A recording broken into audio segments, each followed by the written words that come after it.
Peggy 12. Hey everyone, my name's Hamish Miller and I'm the producer on DeathSpank. Right now we're going to take a look at co-op mode. This is DeathSpank and his sidekick Sparkles. A second player can join in at any time to help out DeathSpank in the action. Sparkles primarily is using a ranged attack in this section.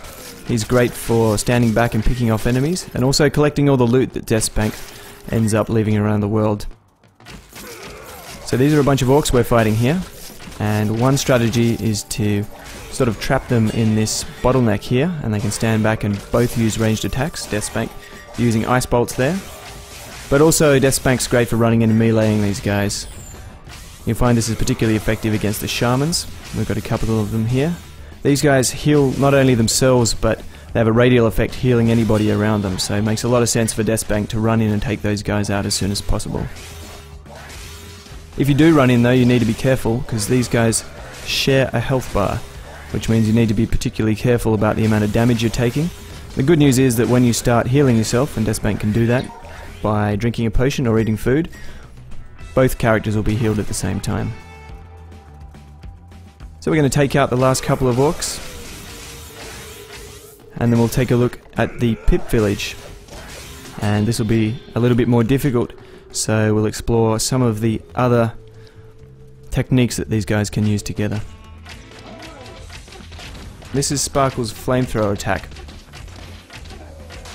As a hint and tip, you might find it valuable for DeathSpank to hang back and use ranged attacks while Sparkles holds them at bay with the flames. And then we have DeathSpank's spinning sword attack and Sparkle's third ability, which is to heal DeathSpank. Very valuable when you're surrounded by many enemies. DeathSpank can throw up his shield and run through a whole bunch of enemies to try and escape damage, and Sparkles will just have to be careful because he doesn't have a shield of his own, and there's some pretty effective flamethrowing. I think that's a verb. We'll find a few more pips on the path down this way. Have to take care of them. Fortunately we're out of the thick of it, so these are some of the smaller guys. Great flamethrowing there again. Now this is Sparkle's fourth ability. He unleashes a mini version of himself, and then he'll stand around for a little bit, chase and explode after any enemy in sight. So we just missed that guy. We're going to try it again. Here we go. So put down mini Sparkles, and my best advice is run, because when this guy explodes he's extremely dangerous. And DeathSpank almost gets hit there, but we take that pip out. Fantastic. Now we're entering the Enchanted Forest, and this area is inhabited by some of the most dangerous creatures in the world, unicorns. So we're going to cause some absolute chaos here, and I don't think these guys are going to last too long.